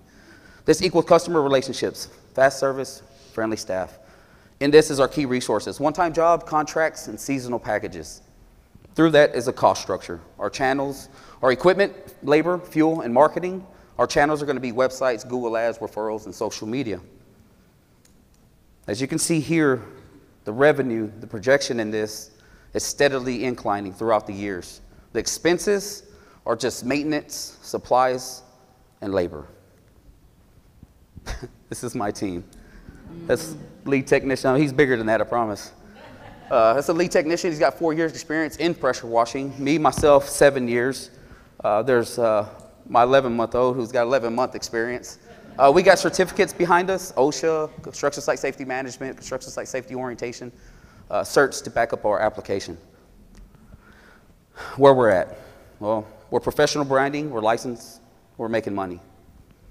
From 2026 to 27 to 28 in a 3-year span, we want to be recognized throughout the RGV as the most recognized exterior cleaning company, opening jobs to hundreds and hundreds of people. Year 5, we want to, that's going to bring us to a 3 to 5 time investment return. When I receive this funding, I'll stretch the market out, upgrade commercial equipment, buy proper PPE for employees, and have trained staff with certs, have material safety data sheets, so they know when, where, and how, and what to use this material, chemicals on, and how to dispose of it. I'll leave you with this. All-in-One is not just a service, it's a promise to honor the history of Harlingen, Texas, to uphold its present, to safeguard its future, so that your kids and my kids can have a safe and proud place they can call home. Thank you.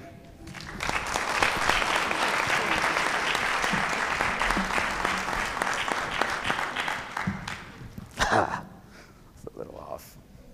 You're currently providing the services out, the business is already in existence, and you currently have a customer base? Yes, sir. Okay. Yes, sir. I just got done with the McDonald's. McDonald's reached out to me.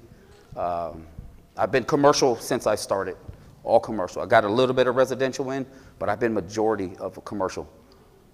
Okay, that's good. Who are your biggest competitors locally and in valley-wide? Sir? Your biggest competitors valley-wide and also locally? To be honest, I haven't really seen too many pressure washing companies. If they do, they're walking up with a pressure washer, and that's about it. You know, I have high-grade equipment, commercial equipment, surface cleaners. The only thing I don't have is a hot wash system. So you're focusing more into commercial rather than residential? I'm trying to get into the residential. It's just commercials. It's, you know, they have their yearly, bi-yearly, and quarterlies. And I touched down with them exactly at the right time when they needed that. So it's just been commercial after commercial. How do you plan to secure, for example, on an HOA, maybe secure a contract for service on a residential? Do you have any plans for that? I'm still reaching into it, trying to find out like what kind of demographics we can break down on, like what kind of seasonal or contracts that we're going to come up with. You know, of course, you know, the annoying knocking on the neighbors or sending them a notice telling them that, you know, this driveway's nasty, or, you know, having algae or mold it's a safety hazard. Yes. So how we can mitigate that is touching in with HOAs to have us come in, and I just don't know too much on how that would work, you know. So you were saying with the money that you would receive, you were going to update equipment or stuff. Do you need vehicles, trailers, or those things that you're also needing to? Vehicles, yes, to expand the team, yes. It definitely would need it. And it's just a hot wash system that's going to be for convenience stores, you know. When you're walking in, big oil stains, oil spills all over the place, you know. So currently you hold everything at your current home, or do you have an office? Or? No, this is just me moving around, right. Yes. I got the truck, the trailer, the commercial grade equipment, the cold washes, the soft wash. I got quite a bit. I got quite a bit. We have time for one more question, judges, and then we'll have to wrap it up. Any other questions?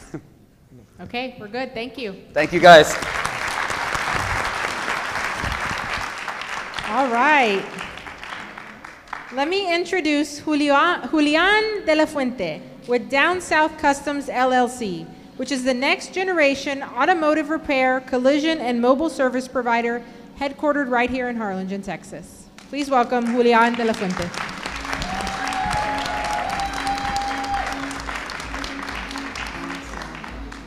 Hello guys, ladies and gentlemen, judges, thank you guys for coming out here. Let's go ahead and dive in. So our story, we started as a car club in 2005. So if there's any car enthusiasts in here, you know how we put our blood, our sweat, our tears into our vehicles, you know, our repairs. So that morphed on to helping our friends, our family, doing repairs with their vehicles as well. So from there, that made me morph into opening a legitimate shop in 2021 that went from a backyard to basically 12,000 square foot location sitting on 3.2 acres that we currently sit on here, based in Harlingen, Texas. So while we're fixing all the vehicles for myself, my family members, all that, we started noticing a current problem that we had, you know, together, which was you would take your vehicle sometimes to a different shop for different issues. You have to take your vehicle for AC repair to one shop, and then you got to take it out. You got to go to another shop for suspension work. Right after that, it's a whole other headache. You got to take it to alignment shop. You know, a lot of us don't have that time for that. So also another one of the problems that we will come across is that you would pay X amount for repairs that didn't even fix the vehicle while it went into the first place. So, you know, to me, it made no sense at all. Why would you have to pay for repairs that didn't even fix the problem in the first place, guys? So we plan for the solution is to work with TSTC, maybe any other schools, to train up to about 40 technicians yearly and also train them with AI diagnostics, which can cut waiting time to about 65%. And our services, we call ourselves a one-stop shop. We can basically do anything. We handle the smallest job from a tune-up, brake job, so all the way up to an engine repair. We also do anything from a minor fender bender to a major collision. We do restoration, we kind of do it all. If you can name it, we're A to Z. We can take care of the job for you guys. So you don't have to go from one shop to another. And these are some of our competitors. A lot of them, they focus just on one repairs, or they on certain repairs, you know. So like I mentioned before, you do have to go from one shop to another, and we try to take that headache out for the customer. We also deliver. We can pick up the vehicle if need be, and you can get your vehicle serviced while you're at work and have your vehicle dropped off to you by the time you get out of work, depending on the repair. Our target market, it consists of the everyday consumer, anybody that has a vehicle out there, all the way to commercial fleets that we do mess with, and we also have dealerships, auto, and insurance partnerships. The serviceable market from Harlingen is about 39 million a year average, and it can be about 2-year million, about after 3 years, that'll be our share. Physical location, we make our money because the key is everything, so that's why we do have a good location and a good spot. And we also deal with a bunch of other companies. We're partnered up with Intoxilock for the state of Texas, so we also partnered up with U-Haul, Firestone as well. We're an authorized dealer for the air ride systems. As you can see, we served over 1,100 customers, and 82 of those 1,100 customers are repeat customers. And year one, the revenue we're projecting is $768,000 with a $247,000 profit. Year two, 1.3 million with a $458,000 profit. And year three, it can be 2 million with about a $752,000 profit. On 2021, that's when we open up for business. We're currently in our 4th year of growth, and we're hoping by 2026, we should be able to fully launch and get to that level where we need to be that fully service one-stop shop. Our team, this is myself, of course. Daniel Salas, he's my GM basically. He handles a lot of stuff for me for marketing. He actually helped me with this presentation because I'm not real computer tech savvy, so I appreciate that for him.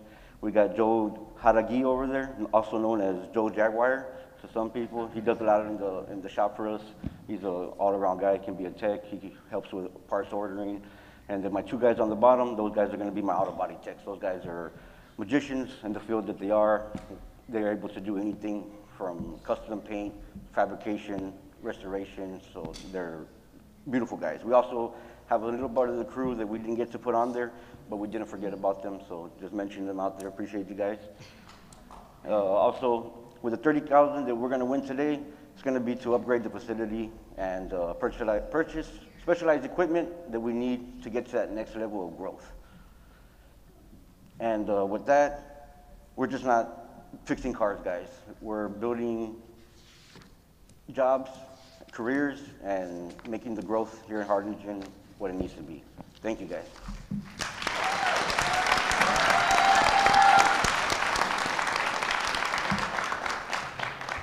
I saw you'd use some of the funding for loan procurement. How much and what would that loan end up going to for the business? It would be a number of things, because like I said, we are real diverse, so on the loan, my guy helped me, Daniel, on that, so I would have to actually ask him to get you that correct answer. I don't want to tell you something that I'm not too aware of. I think I heard you say that you were working with TSTC. Have you partnered with Workforce Solutions or like being a mentor? Yeah, that's one of our plans, yeah. If we can work with multiple schools, that's even better. Yes. I mean, that would be better for the community, you know, the knowledge is power, so if you can have those techs out there trained the right way, it's going to help all around. What are you missing now to get to that level of being that one-stop shop? All right, with that, we work with all major insurance right now, but what we're trying to do is get into the network. So the equipment that we would buy is to get into the DRP, which is a direct repair program. It's going to be a frame machine, vehicle frame machine, to repair the vehicle frames when they're out of spec. We need that, and a paint booth, so we can actually have that to use. Because we have everything else that we need, but we need that to be a fully one-stop shop. But everything else we do already, we do have trailers to tow, we have all the special equipment, we can do anything, like I said, from audio installs, any custom work. You know, if you need it done for your vehicle, we're the guys you can take it to. Thank you. You all good? All right, thank you very much. Thank you, guys. Have a good night. All right. Well, we have heard from some amazing business owners and seen some amazing presentations. But I'm going to announce our last contestant for tonight. Please welcome Perla Navarro with Brewster's. Brewster's is a drive-through only brunch restaurant that brings quick, high-quality Southern-style chicken biscuits, breakfast tacos, and coffee to a 10-mile food desert where no other restaurants or drive-thrus exist. Please welcome Perla Navarro.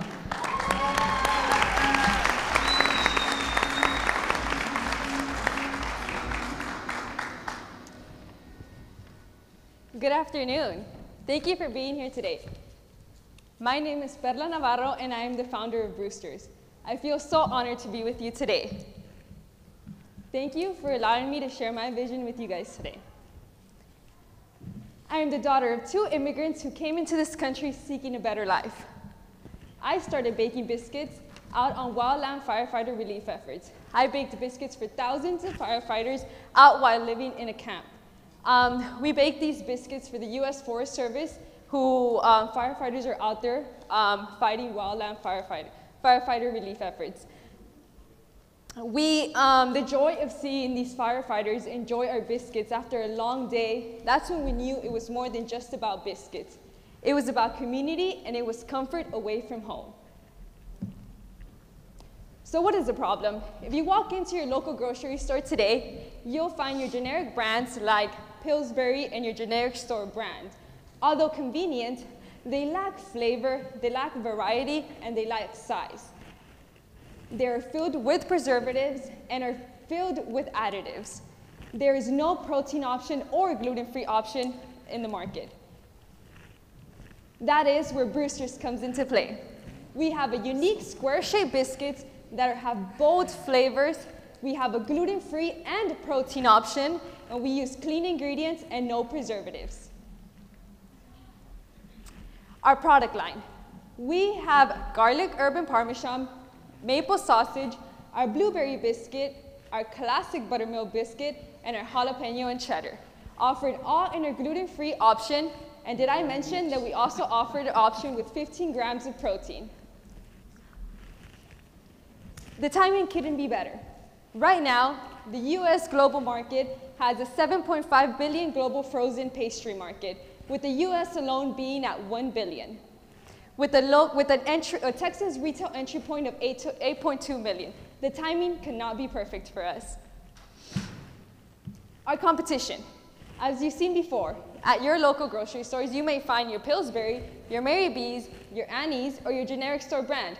Although convenient and great brands, they don't offer what Brewster's does, which is a unique flavor, a unique shape, and handmade buttermilk and flavored biscuits. We offer gluten-free options, protein options, and like mentioned before, we use simple ingredients and no preservatives. Our business model comes in 2 stages, starting off with our brick and mortar that will be opening up here in the heart of Harlingen, Texas on November 1st. I invite everybody to attend. It's where we serve our coffee, our fresh baked biscuits, and our West Coast teriyaki. Our second stage is our packaged items, which is our Brewster's biscuits frozen, which will be starting here in the Rio Grande Valley and then scale up into Texas and then nationwide. Our team is uniquely equipped to execute this project. I am the baker and the founder that brings in the vision to Brewster's, driving Brewster's growth and innovation. Our head chef and co-founder, Tim Poos, brings 20 years in mass food production with companies like the U.S. Forest Service and FEMA. Our chief financial officer, Michael Rose, has 45 years in the food production and management, being an ex-owner of brands like Denny's and Black Bear Diners. We are, to start off, Brewster's, our retail brick and mortar will be hitting $388,000 by 2027 and scaling up to $450,000 by 2031. Our retail packaged biscuits will start off at $388,000 and scaling up to $3.3 million by 2031. This is starting off with Texas and then building nationwide. Our timeline. In 2025, we will launch our brick and mortar, like mentioned before, here in the heart of Harlingen, Texas. And by 2027, we will launch our retail packaged biscuits in Texas and then nationwide in grocery store chains. And then expand our retail distribution by 2028 and introduce new product package lines and break ground in our package facility here in Harlingen, Texas, which will start off with employment of 20 people for our brick and mortar, scaling up to over 100 once we franchise our Brewster's drive-thru in 2031. Your seed. With your investment, 45.5% of the funds will go into our retail readiness here in Harlingen, Texas. 27.3% for our brick and mortar, 18.2% for marketing and branding, and 9.1% for young entrepreneurs. Just like Harlingen has given me, a 24-year-old, a chance to grow here in the heart of Harlingen, Texas, we would like to give back to our community and start a young entrepreneurs program. I invite you in making Brewster's the next household staple in frozen and fresh biscuits. Thank you.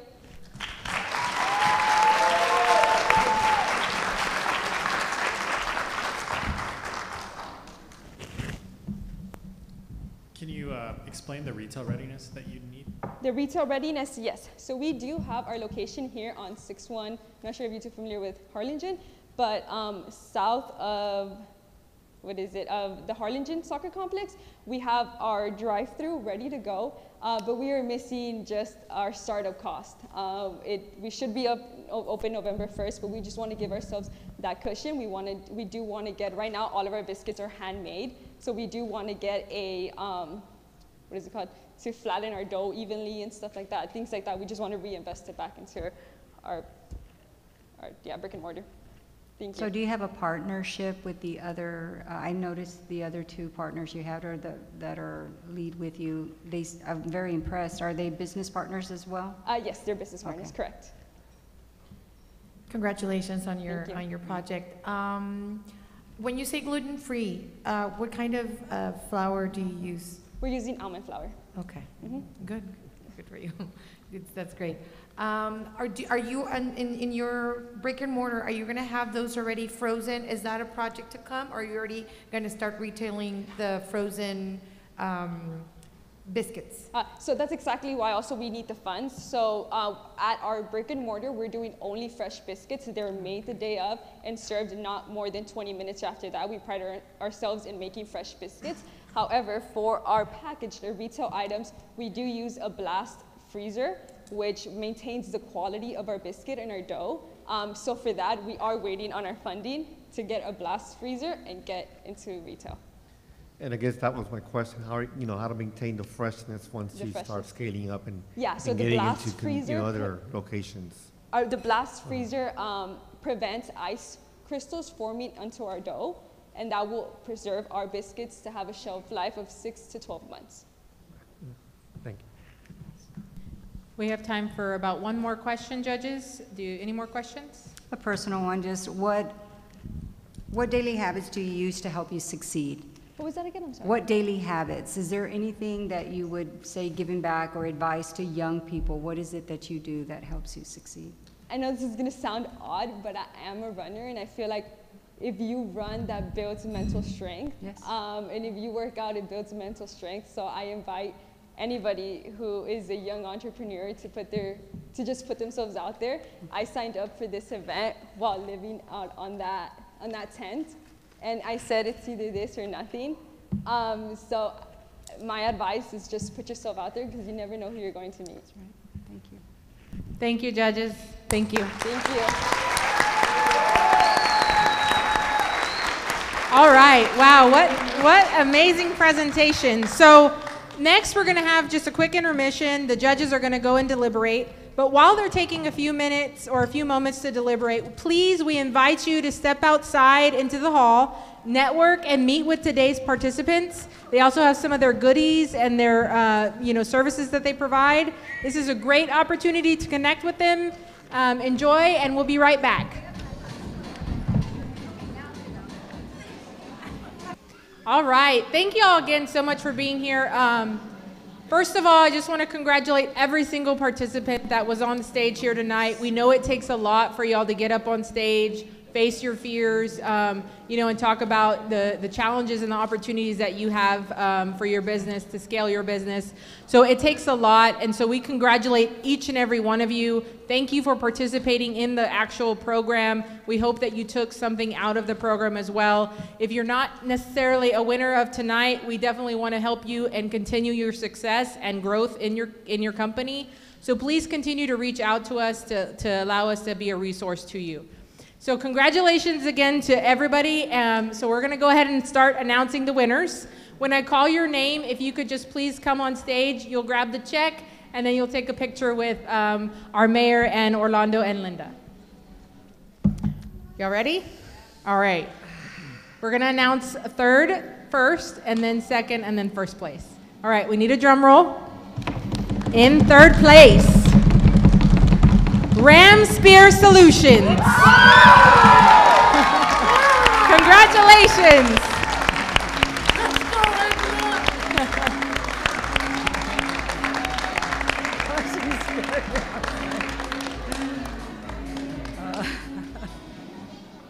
Let's go, Angela! Yeah!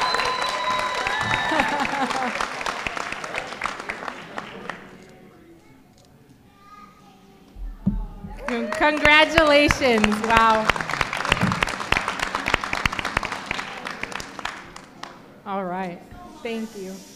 And please just stick around. Don't leave with the check yet, because we're going to do photos afterward for all the winners and the participants of the class. All right. Congratulations. All right. Are we ready for our second place? Do I get a drum roll? In second place, congratulations, Brewsters.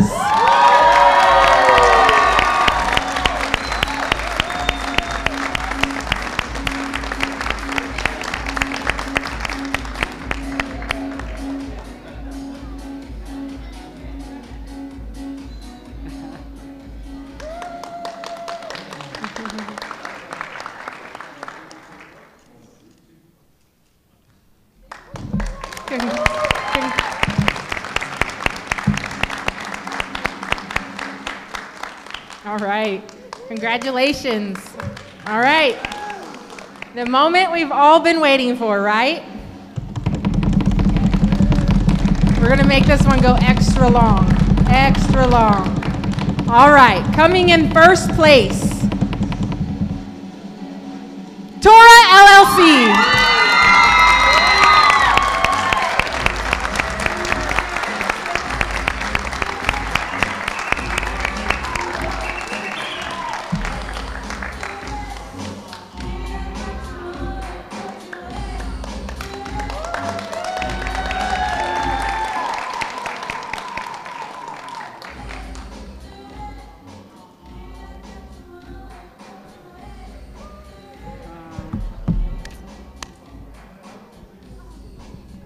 Congratulations.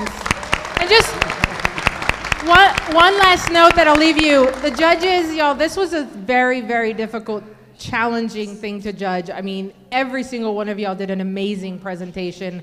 They really had a hard time narrowing it down, but at the end they selected the 3 that they did. But again, congratulations to all of you that participated. I'm gonna give the mic over to Orlando. He's gonna provide some closing remarks, and then we can continue to celebrate. We'll take some pictures with those that participated in the class and those of the winners as well. Thank you. Thank you, Beverly. Well, I certainly want to thank all of you for being here this evening. And I honestly mean it when I say that it certainly takes a village to raise and help an entrepreneur grow here within the community. Now that you've heard their stories and what they do, we hope that you will, as a community, continue supporting the businesses that made a pitch today. We had a lot of applicants. These were the individuals that we felt were very strong and felt that they had a chance of winning this program, and they have certainly proved it. In listening to all the pitches, I was thankful that I was not a judge, because it would have been very, very difficult for me to choose the winners. All of you did an excellent job. We're very proud that all of you are here in Harlingen, and as Beverly mentioned, beyond this competition, we are here to help you grow your business here within the community itself. Not just the individuals that made a pitch here, but anyone that is looking at starting up a business or needs help in growing their business as well.